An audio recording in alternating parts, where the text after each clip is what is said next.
Hoy en el canal de la Independencia Judicial de la Plataforma Cívica tenemos al escritor don Lorenzo Silva y al magistrado del Tribunal Supremo don Joaquín Jiménez. Les hacemos una pequeña entrevista antes del acto de la conferencia que se va a celebrar aquí en el Ateneo de Madrid. Antes de nada, muchísimas gracias porque es para nosotros un honor tener a dos personalidades tan relevantes en este mundo del derecho, de la justicia y también de la literatura. Bueno, y la primera pregunta, nos encontramos en un momento de incertidumbre política y jurídica. ¿Cómo veis el futuro? Don Joaquín.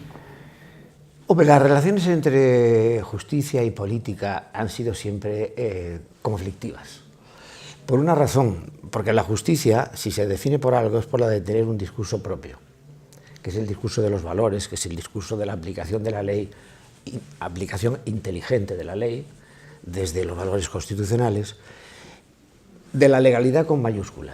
Y el discurso de la política es el discurso de la oportunidad. Y legalidad y oportunidad es agua y aceite. Y luego siempre está el riesgo de tratar de intervenir desde la política en la justicia. Y a veces se interviene y con éxito, entre comillas. Don Lorenzo. Bueno, yo creo que por un lado estamos en un momento en el que el margen de maniobra es escaso y en la medida en que muchas soluciones o muchas vías de remedio de algunos de los problemas pasarían por reformas legislativas, pues no podemos esperar gran cosa, ¿no? No hay mayorías fraguadas en el Parlamento, hay una contraposición no solo de ideologías, sino también de intereses entre las fuerzas políticas que están en el Parlamento que no hacen presagiar a corto plazo que en esta situación se vayan a producir grandes avances. Creo que vamos a conservar el statu quo que tenemos y hacerlo funcionar mejor o peor es todo lo que podemos aspirar en el corto o medio plazo. Lo que sí creo, mirando un poco el aspecto positivo del asunto, es que quizá han pasado los tiempos en los que había o podría haber hegemonías políticas tan poderosas que llevaban a una especie de aspiración a domesticar a la justicia. Aspiración a veces realizada y realizada exitosamente, ¿no? Yo creo que por un lado eso, la política ha perdido el músculo que tenía y que se necesita para hacer eso, y por otra parte está más expuesta a rendir cuentas ante la ciudadanía. La ciudadanía hasta hace poco tiempo ha sido un actor mudo, un testigo silente de lo que ocurría, ¿no? Ahora no es así, no solo porque la opinión pública existe y se puede expresar a través de nuevos cauces, sino porque también ha demostrado su capacidad de condicionar el discurso político en un panorama en el que nadie tiene grandes mayorías, en el que perder unos pocos votos puede ser muy decisivo. Y por otra parte yo creo que también la justicia, aunque haya sido a lo mejor con actuaciones singulares o excepcionales, pues ha demostrado una cierta capacidad de defender a la ciudadanía respecto de los abusos del poder político. Entonces yo creo que hay un panorama o una perspectiva favorable para que las cosas evolucionen, pero no en el corto ni en el medio plazo, me temo. Bueno, han tocado el asunto de la politización de la justicia, que es el que nos interesa como plataforma. Yo les voy a lanzar una pregunta quizás un poco filosófica. Hablamos ahora de la posverdad. Se ha hecho famosísimo con el nuevo gobierno de los Estados Unidos este concepto. Y dicen los entendidos en la materia que la posverdad tiene estructura de ficción, que es confundir torticeramente los límites entre la realidad y el relato imaginario. Yo les pregunto, tomando como base esta idea, ¿cómo ven las relaciones entre la literatura y la independencia judicial? ¿Creen que las herramientas de la literatura le darán argucias y artimañas a los políticos para que controlen la justicia? ¿O, por el contrario, que ese núcleo purificador de arte que tiene la literatura nos hará ver la belleza y mantener nuestra independencia? ¿Qué piensa don Joaquín? Hombre, yo creo que la literatura y el cine, por ejemplo, también,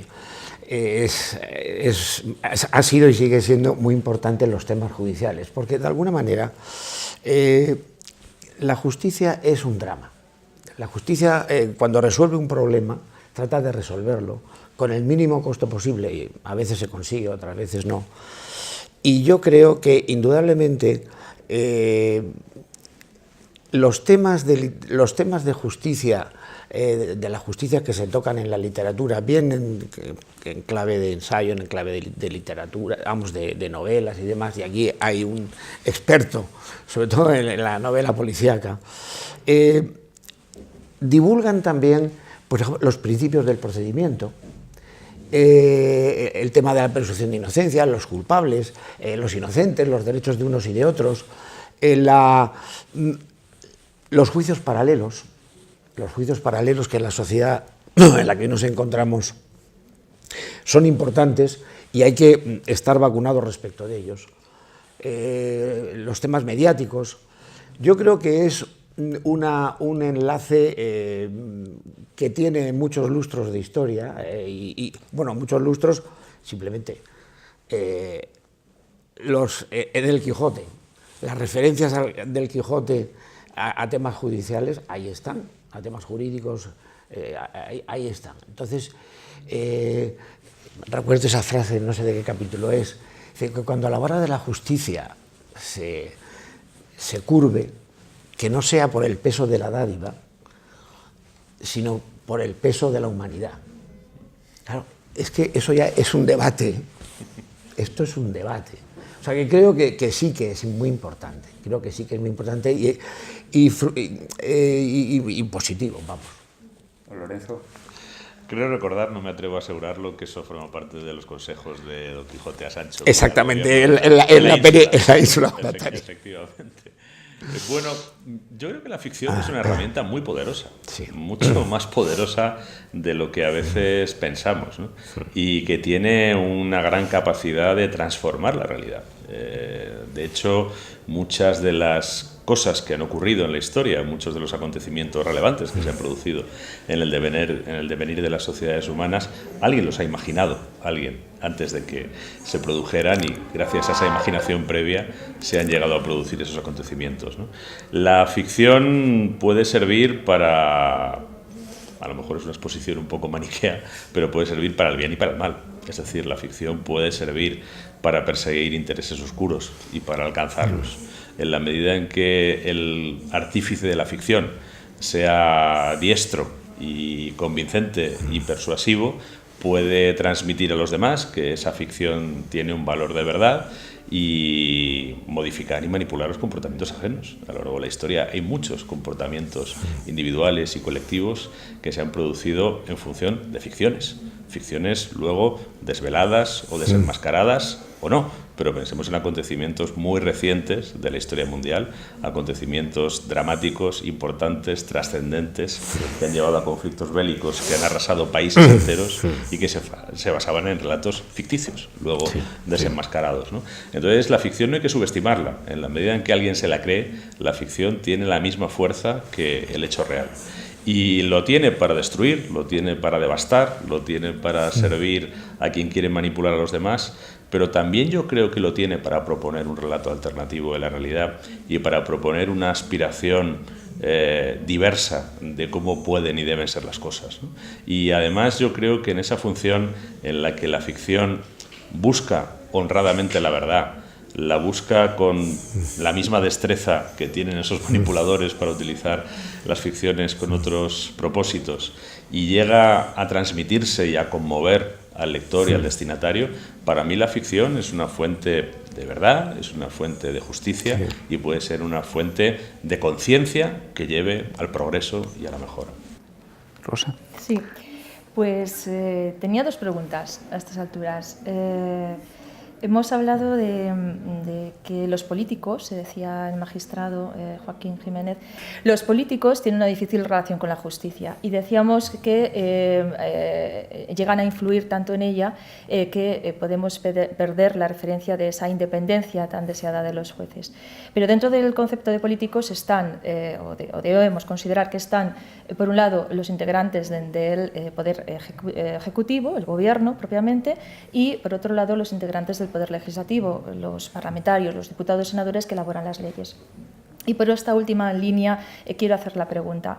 Hablamos mucho en la plataforma cívica por la independencia judicial de la influencia que los políticos ejercen por vía ejecutiva a través del Consejo General del Poder Judicial, en la medida en que eligen los vocales eligen a los altos cargos judiciales. Pero a veces nos olvidamos, creo yo, de los diputados, el Poder Legislativo, quien elabora las leyes. Y el caso es que cada vez más son las leyes que utilizan fórmulas imperativas dirigidas a los jueces, que son quienes tienen que aplicar la ley, del tipo, en todo caso, el juez en todo caso aplicará. Por ejemplo, en la ley de violencia de género, el juez, en caso de condena por un delito del artículo 153 del Código Penal, en todo caso impondrá la pena de prohibición de aproximarse y comunicarse.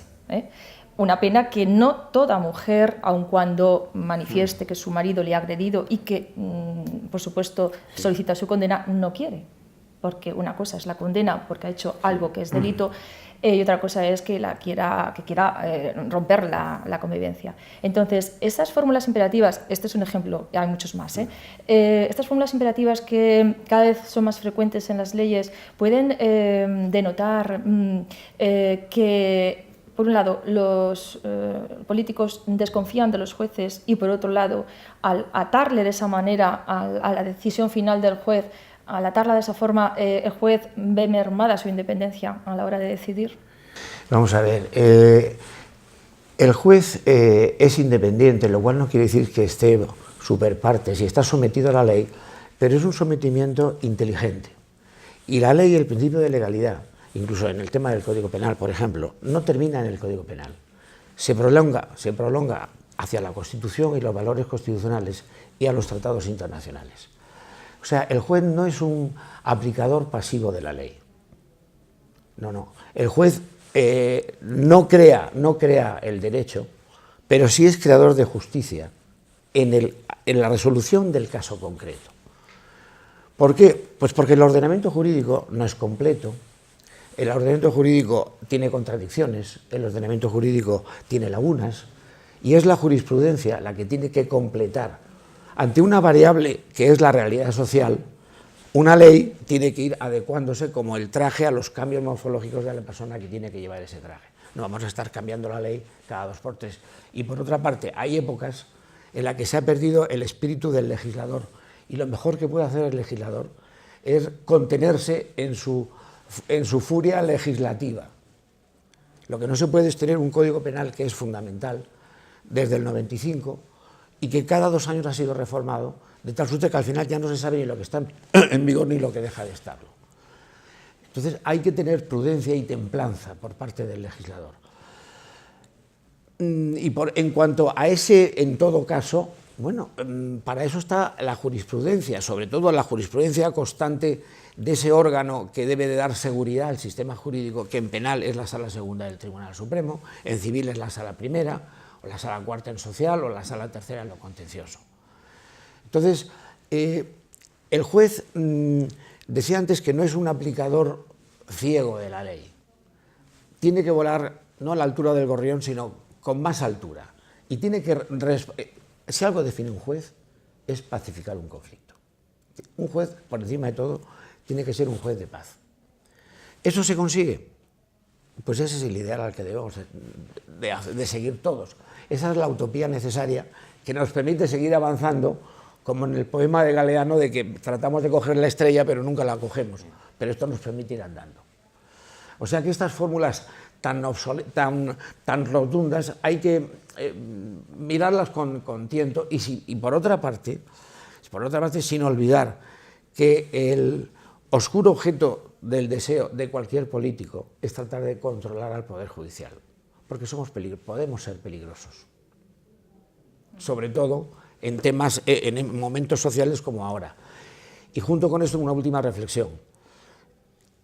La justicia es la última esperanza que tiene el ciudadano en una sociedad democrática. Es la última esperanza, con todos los problemas, con todas las carencias, es la última esperanza. Y es la última ciudadela que define el Estado de Derecho como tal Estado de Derecho. Si se pierde esa confianza, casi volvemos a la selva. Muy bien. Don Lorenzo. Sí, bueno, como abogado y como escritor y lingüista también, ¿no? ¿Esas fórmulas nos atan a los jueces? Bueno, es normal, ¿no? Además un legislativo que muchas veces es una correa de transmisión de un ejecutivo, que lo ha sido, ¿no? En el pasado reciente, es lógico que intenten embridar de alguna manera la decisión de otros poderes del Estado, ¿no? Pero yo creo que el sistema español es lo bastante funcional, porque para empezar el sistema español no es solo español, está incardinado dentro de la Unión Europea, que es un sistema jurídico bastante avanzado y con bastantes garantías, vamos, creo que comparativamente en el mundo no está nada mal. Y cuando el legislador nacional, por ejemplo, pretende hacer algo que puede suponer un exceso, y lo hemos visto recientemente, ¿no? Hemos visto como, por ejemplo, la legislación hipotecaria, que contenía unas facultades exorbitantes para el acreedor hipotecario, pues fue invalidada por un juez o a través de la acción de un juez que no podía invalidar la ley española, pero se podía promover una cuestión ante el Tribunal de Luxemburgo y finalmente determinó su anulación y su expulsión del ordenamiento jurídico, ¿no? Es decir, creo que tenemos un sistema con deficiencias, con carencias, con problemas, pero lo bastante funcional. A mí me irrita mucho cuando alguien dice que esto es una república bananera o que esto es un... esto no hace mucho tiempo no era un Estado de Derecho. No hace mucho tiempo había un señor que decía lo que era la ley como el Imperio Romano, ¿no? Con lo que dudosamente era un Estado de Derecho, pero ahora es un Estado de Derecho y es un Estado de Derecho que funciona razonablemente bien y en el que el juez tiene mecanismos de defensa ante una fórmula estereotipada como esa. Pues a lo mejor uno se puede plantear en qué medida eso está colisionando con derechos fundamentales reconocidos no solo en la Constitución, sino también en convenciones internacionales de las que es parte España y de las que tiene que responder ante un tribunal que ni siquiera es español. Sí, y antes se ha hablado de una escena del Quijote, ¿verdad? Sí. En relación con esto, ¿creéis que aún está por escribirse una novela en español sobre España o no, sobre la independencia judicial? Que en futuras entrevistas se pudiera utilizar una escena de esa novela. La independencia judicial es el desafío diario. Es el desafío diario de cualquier juez. ¿Quién es el garante de la independencia judicial? ¿El Consejo? Si el Consejo no es independiente, ¿cómo va a garantizar algo que no tiene? Por decirlo brevemente, ¿no? Entonces, es ese desafío diario de cada juez como garante, y teniendo en cuenta algo, a veces se dice que no os dais cuenta. A mí me lo han dicho, de que tenéis el techo de cristal. Los jueces no tenemos techo. Si llueve nos mojamos. Y malo es que tengamos techo, porque entonces tendremos padrinos. Entonces tendremos padrinos, que es uno de los problemas, ¿eh? Los jueces no podemos tener padrinos. Malo es estar apadrinado, pero mucho peor es responder como ahijado. Bueno, yo a veces tengo la sensación de que Cervantes escribió todo lo que había que escribir sobre la sociedad española, ¿no? Yo releía hace no mucho tiempo el Coloquio de los Perros y me sobrecogía la vigencia de tantas cosas, ¿no? Por ejemplo, esa imagen de los pastores que son por la noche los que matan a sus propias ovejas, ¿no? Mientras los pobres perros guardianes intentan defender el rebaño de un lobo que no existe y son los pastores los que están matando a las ovejas, ¿no? Entonces, bueno, me parece que en buena medida casi todo está ahí en Galdós. Entonces, los que venimos después, bueno, pues podemos hacer notas a pie de página de Cervantes y de Galdós. Pero dicho eso, pues es curioso porque la figura judicial es una figura que plantea algunas dificultades para su ficcionalización y para su literaturización, si me permites el palabra, ¿no? Porque son figuras que son remotas a la mayoría de los ciudadanos. Se comprende poco el trabajo del juez, se comprende poco la aventura personal e individual del juez. Hay siempre como una distancia entre el lector común y lo que es la función judicial, y por tanto es difícil trabajar con esa figura en la ficción y en una ficción que tenga una cierta pretensión de ser popular, ¿no?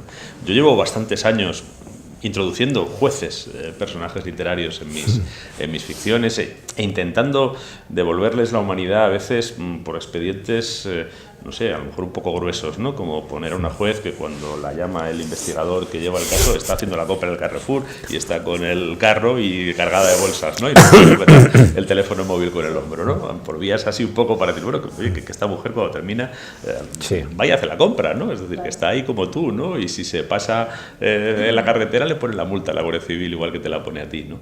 Pero yo creo que, bueno, últimamente sí que es verdad que la literatura española, y esto creo que también es saludable, y voy a intentar ser optimista en general, se está acercando más a la realidad. La literatura española pecaba de un cierto ensimismamiento, de una cierta abstracción permanente de la realidad cotidiana, ¿no? Algo que nunca ha hecho la literatura anglosajona, por ejemplo, ¿no? Que ha sido siempre muy observadora de la realidad concreta. Sí. Y en los últimos años la literatura española, pues por ejemplo, ha visto proliferar personajes judiciales, incluso con rol protagonista, ¿no? Se puede discutir si son más o menos realistas, pero por lo menos ya están ahí y ya empieza a hacerse esa aproximación. Y en alguna novela que yo recuerdo en la que aparece algún personaje de una magistrada que es protagonista, pues se hace sus preguntas respecto de en qué medida puede ser independiente o no puede ser independiente en sus decisiones, ¿no? O sea que esa cuestión por lo menos ya está ahí. No sé si una novela que lo refleje, bueno, pues requiere a alguien que conozca bien el mundo judicial y requiere a alguien que también tenga olfato literario, ¿no? No es fácil a lo mejor reunir las aunar. Bueno, pues terminamos ya la entrevista del canal judicial porque nos tenemos que ir ahora a la conferencia. Muchísimas gracias a los dos. Estamos seguros de que vuestras palabras contribuirán a la despolitización de la justicia española. Y bueno, el anzuelo que acaba de lanzar Rosa, yo lo dejo ahí. Una novela sobre la independencia judicial hace falta un buen escritor y un buen conocedor de la justicia española. Quién sabe, a lo mejor podemos buscarlos y a lo mejor hay por aquí alguno o algunos, ¿no? Vale, pues muchísimas gracias. A vosotros. Muchas gracias.